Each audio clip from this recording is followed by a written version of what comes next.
ونصلي على رسوله الكريم أما بعد فأعوذ بالله من الشيطان الرجيم بسم الله الرحمن الرحيم قد أفلح المؤمنون الذين هم في صلاتهم خاشعون۔ اس آیت مبارکہ کے اندر نماز کی فضیلت کو بیان کیا جا رہا ہے کہ پکی بات ہے مؤمنین کامیاب ہو گئے۔ یہ کامیابی ان کو کس وجہ سے ملی؟ کامیابی ان کے نصیب اور مقدر میں کس وجہ سے آئی؟ الذین هم فی صلاتہم خاشعون، کہ وہ اپنی نمازوں میں خشوع خضوع کے ساتھ پڑھتے ہیں۔ خاشعون بمعنی ساکنون، سکون کے ساتھ اطمینان کے ساتھ پڑھتے ہیں۔ قرآن کی جگہ جگہ پر نماز کی فضیلت کو بیان کیا جا رہا ہے، حتیٰ کہ آپ صلی اللہ علیہ وسلم نے بھی جگہ جگہ پر نماز کی فضیلت کو بیان کیا ہے۔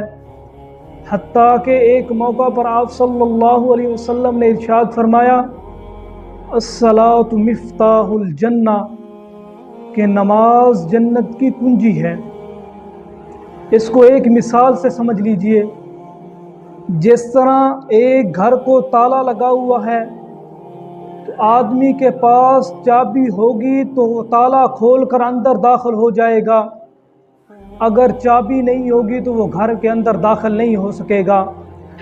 تو دن قیامت کے اگر آدمی نے دنیا کے اندر خشوع خضوع کے ساتھ نماز پڑھی تو قیامت کے دن نماز اس کے لیے کنجی بن جائے گی، وہ جنت کے اندر داخل ہو جائے گا۔ جس نے نماز کو نہیں پڑھا دن قیامت کے وہ جنت کے اندر داخل نہیں ہو سکے گا۔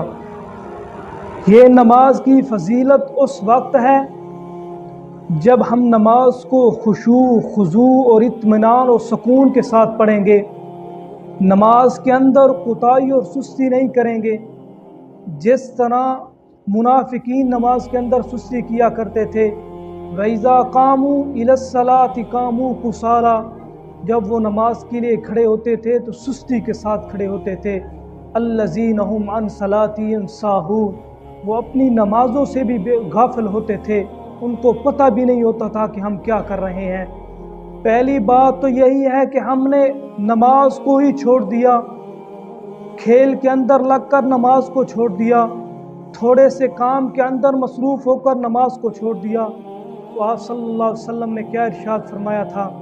من ترک الصلاۃ متعمدا فقد کفر، جس نے جان بوجھ کر ایک نماز کو چھوڑا وہ آدمی کافر ہو گیا۔ ایک اور جگہ پر اللہ کے محبوب نے فرمایا من ترک الصلاۃ متعمدا فقد خرج من الملہ، جس نے ایک نماز جان بوجھ کر چھوڑی وہ میری ملت سے خارج ہو گیا۔ تو دوسری بات یہ ہے، اگر ہم نماز کو پڑھتے ہی ہیں تو غافل ہو کر نماز کو پڑھتے ہیں، ہم نماز بھی پڑھتے ہیں گناہ بھی کرتے ہیں۔ حتیٰ کہ اللہ کے قرآن نے تو فرمایا تھا ان الصلاۃ تنہی عن الفحشاء والمنکر، کہ نماز بے حیائی اور برے کاموں سے روکتی ہے۔ آج ہم نماز بھی پڑھتے ہیں فحاشی بھی کرتے ہیں، آج ہم نماز بھی پڑھتے ہیں اور برائی بھی کرتے ہیں، آج ہم نماز بھی پڑھتے ہیں اور بد نظری بھی کرتے ہیں، حتیٰ کہ تمام گناہ ہمارے اندر پائے جا رہے ہیں۔ اس کی وجہ یہ ہے کہ ہم نے نماز کو خشوع خضوع سے نہیں پڑھا۔ اگر خشوع خضوع سے پڑھتے تو یہ گناہ ہم کبھی نہ کرتے۔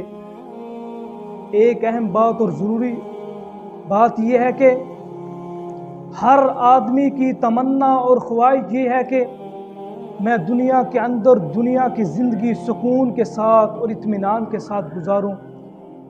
تو سن لیجئے، سکون گاڑیوں سے نہیں ملے گا، سکون بنگلے اور بڑے گھر بنانے سے نہیں ملے گا، سکون پیسے اور مال و دولت سے نہیں ملے گا، بلکہ سکون نماز کو قائم کرنے کی وجہ سے ملے گا۔ اللہ کا قرآن کیا کہتا ہے؟ فَإِذَا اطْمَأْنَنْتُمْ فَأَقِیمُوا الصَّلَاةَ، جس نے نماز کو قائم کیا اس نے اپنی زندگی کو اطمینان کے ساتھ گزارا، دنیا کے اندر بھی اطمینان کے ساتھ رہے گا اور آخرت کے اندر بھی اطمینان کے ساتھ جنت کے اندر داخل ہو جائے گا۔ اللہ پاک سے دعا ہے کہ اللہ پاک جو سنا سنایا اس پر عمل پیرا ہونے کی توفیق عطا فرمائے۔ وآخر دعوانا ان الحمد للہ رب العالمین۔